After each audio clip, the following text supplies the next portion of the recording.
grade 3. I'm going to take you on a walking tour and teach you a little bit about the history of Saskatoon. Behind me is the statue of Chief Whitecap and John Lake. John Lake moved to Saskatoon from Toronto. He wanted to get away from people that were gambling and drinking and come to a new place and have a new settlement away from all the busyness and craziness of Toronto, and he came to Saskatoon. When he got to Saskatoon, he met Chief Whitecap, and Chief Whitecap told him lots of things. He told him where the best places to hunt were, where the good berries were, and also told him where the lowest part was to cross the river. And where we're standing now is one of the places where the river was lower and a good place to build a bridge. The journey from Ontario to get to Saskatoon was very, very long. The train stopped in Moose Jaw, and people had to take their wagons and also walk from Moose Jaw to Saskatoon, and it took them a couple of weeks. When they arrived at Saskatoon, it didn't look like what they expected. John Lake had told the people that were coming that Saskatoon was kind of a bustling and booming city and had all the advantages of Toronto, like trains and shopping malls and all these other things. But when they got here, this is what Saskatoon looked like.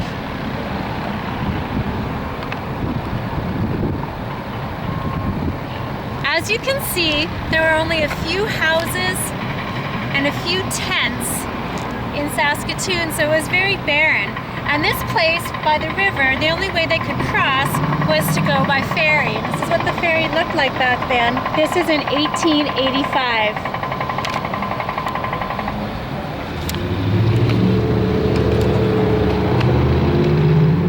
Behind me, you will see what was the spot of Saskatoon's first bridge. It's now called the Sid Buchwald Bridge, or the Idlewild Freeway Bridge. And the bridge was originally built out of wood, but then it would fall into the river, and then they would rebuild it. And they'd rebuild it out of wood again, and then it would fall into the river again. They rebuilt it about 3 or 4 times until they finally learned that building the bridge out of wood wasn't going to work, and they chose some new materials. Like I said before, in the early days, the only way to get across the river was to take the ferry. But the ferry wasn't very reliable. It didn't run if it was too windy, or if it was too cold, or if the water was too high. So Saskatoon soon discovered that we needed some bridges. So now we're going to head up the Victoria Street Bridge. In 1908, Saskatoon had a shipwreck. It happened just below where I'm standing now. A stern wheeler, which is a type of ship named the City of Medicine Hat, was traveling on high, fast-running waters, and the clearance between the river and the bridge was low. The stern wheeler's rudders caught on telephone lines and sent the stern wheeler out of control. It hit this traffic bridge that I'm standing on, knocking off the funnel or the smokestack and crushing the wheelhouse. Soon the stern wheeler capsized and sank. So here's your multiple choice question.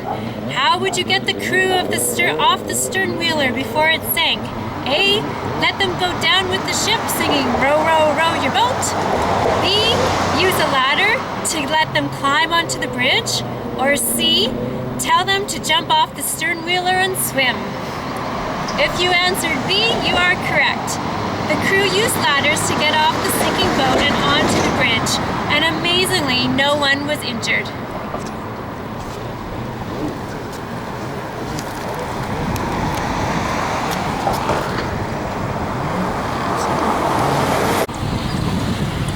When streetcars were introduced to the city of Saskatoon, they soon realized that going up this hill was too steep and the streetcars would start to slide back down. So here's your question. If you were a streetcar driver, what would you do to help your streetcar from slipping? Would you A, have a man sprinkle sand on the hill all day? B, stop driving in the winter? Or C, take the wheels off your streetcar and use it as a toboggan? If you guessed A, you were right. There'd be a watchman stationed right here at the bottom of the long hill to sprinkle sand on the tracks to prevent accidents. Grade 3, the house behind me is called the Marr Residence. This house is the oldest building in Saskatoon on its original site. It is believed to have been built in 1884. Alexander Marr, his wife, and their 5 daughters all moved into this house. At the time, the house was only half the size it is now, and the upstairs wasn't complete, so it was pretty squishy for a family of 7 to live inside. In 1885, the Northwest Resistance broke out. The Métis were fighting against the Canadian government for land rights. Many soldiers and Métis people were being hurt and killed. Here's your question. What would you do if you needed a hospital to treat the injured soldiers? A. Send them back to Ontario and hope they make it for treatment. B. Treat them in the fields. Or C. Take over the houses in Saskatoon to be used as field hospitals to treat the injured. If you answered C, you're correct. The Marr residence was set up as a field hospital for the government troops, and Alexander Marr and his family had to move out. 2 other homes on 11th Street were also taken over and used as field hospitals. Wounded Métis were treated nearer the battlegrounds. Later that year, when the resistance was over, people moved back into their homes again. The resistance provided work for the men as scouts, repairmen, and for the women as nurses. The upstairs of this house, boys and girls, is still decorated like a field hospital, so if you ever get a chance when it opens back up again, they have special programs on Sundays, and in the back they have horseshoes and croquet and pioneer games you can play. It's super fascinating, so I strongly encourage you to come visit sometime.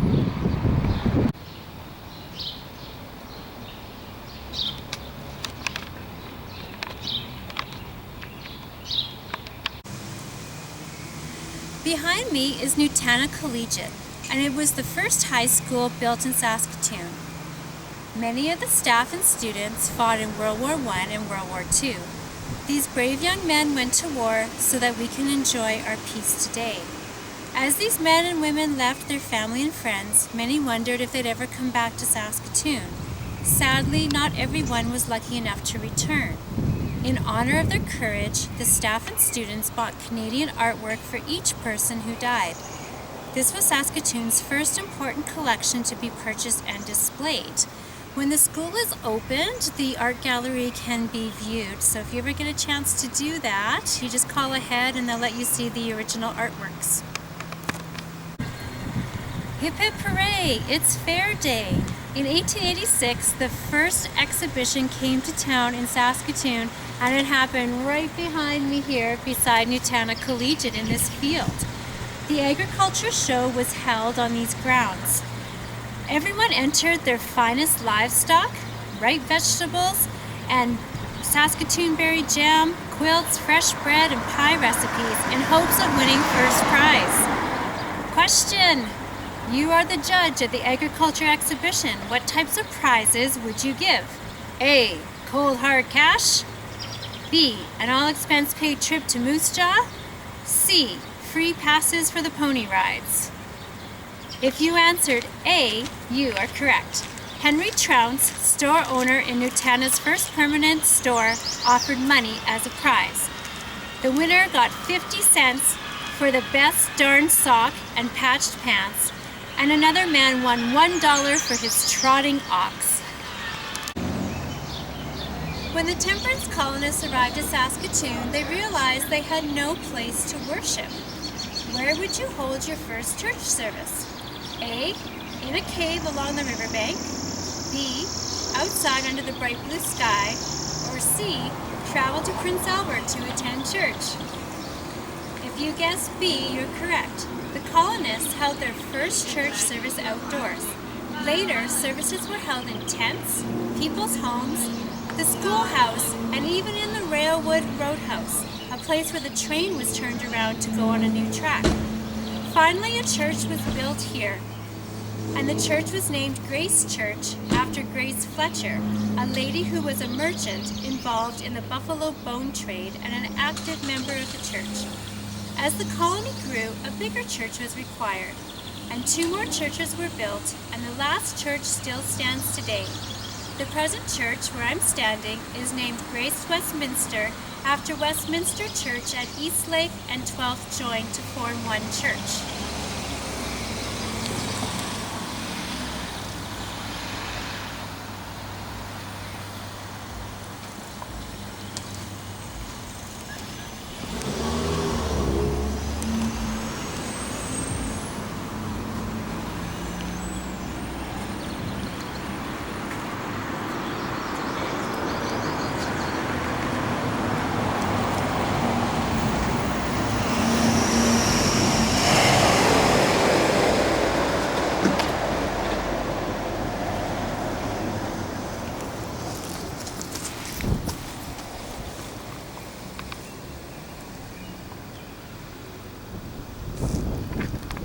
33, I'm in an alley between 10th Street and Main Street, and behind me is Saskatoon's very first house. It looks like a garage or a shed just in somebody's backyard, but it's the first house, but it's been moved around. It's not on its original site like the Marr residence is that I showed you earlier.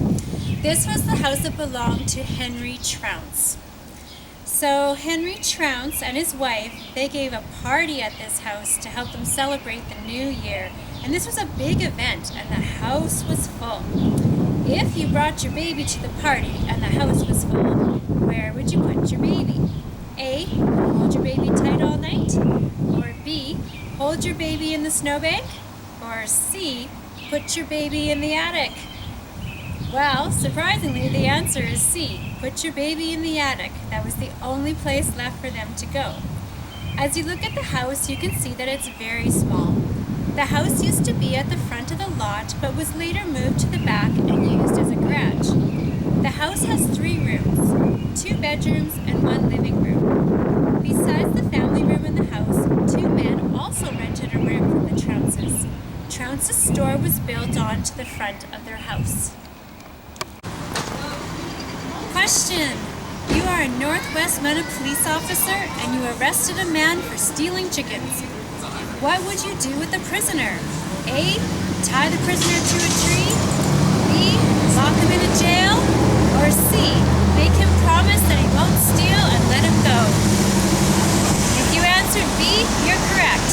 The Northwest Mounted Police used the Garrison House as a jail for a period of time. It was rumored that Louis Riel might have been held in the jail overnight after the Northwest Resistance, but others say he was kept on their boat or in their home.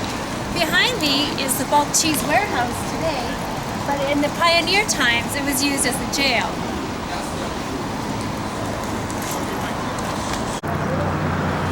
Behind me is the Broadway Theatre. This theatre was Saskatoon's first theatre on the east side of the river. On the west side of the river, the first theatre was called the Kent Theatre. The theatre had a modern design with the most up-to-date equipment. There was a crying room built to accommodate parents who brought their small children. Parents could take their crying child into the room and watch the movie without bothering the rest of the people in the room. Today, the theatre is still being used for concerts, films, and plays. Question. When do you think the first talking movie was shown in Saskatoon? A, 1971, B, 1902, or C, 1929. If you answered C, 1929, you are correct. Help! Fire! Fire! When the pioneers came to this new settlement, they discovered that the colony was lacking a few services. There were no fire departments, churches, schools, electricity, or telephones. Question. You are living on the prairie and you smell smoke. You look and to your horror you see a prairie fire coming towards your farm. What will you do? A, have a hot dog roast. B, let the house burn. Or C, get your neighbors to help. The answer is, of course, C. Neighbors would come and help to fight the fire. Fire breaks would be plowed to help prevent the fire from coming close to the farm. They also used wet sacks to beat back the flames or used buckets of water to put out the fire. In 1911, the first fire department on the east side was built, and it's right behind me. It had 2 gasoline fire engines and 2 hose reels. A water tower was built behind the fire department. Water was supplied from the tower, was used to help put out the fires. This was the first and is the only early remaining fire hall to exist today. School days. Excited children said goodbye to their school friends in Ontario, and when they arrived in their new home in Saskatoon, they realized that there was no school. The colonists felt that schooling was very important, so they raised some money and were able to hire Alexander Marr to build the school. Saskatoon's first school sat on this site. You may know it as the Little Stone Schoolhouse. It was moved from here to the University of Saskatchewan. They moved it brick by brick, and each brick was numbered so they knew how to reconstruct it when they moved it, and it would be in the right order. Today, this is called Victoria School. Question: as a student, what type of chores would you be expected to do to help keep the school clean? A. Vacuum the carpets. B. Bring in firewood to heat the school during the winter. Or C. Paint the school every week. If you answered B, you got it. Students were responsible for chores around the school, such as bringing in firewood and water, cleaning the chalk brushes, sweeping the floor, and sometimes bringing food for the teacher. The Little Stone Schoolhouse is now located on the University of Saskatchewan campus, and they offer tours.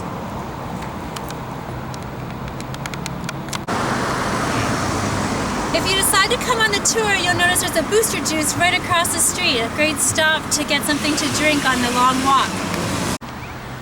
Grade 3, I'm on Broadway at the top of the Broadway Bridge, and this is called the Pioneer Cairn.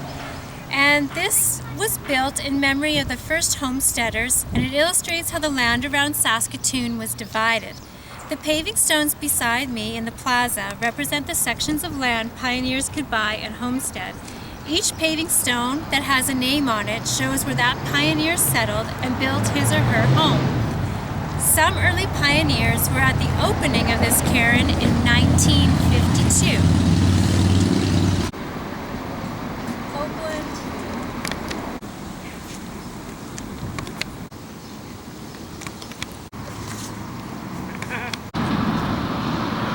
This concludes the walking tour and history of Saskatoon through the Nutana area. I'm on the Broadway Bridge, about to head back where we started by the statue of Chief Whitecap and John Lake, the founders of Saskatoon.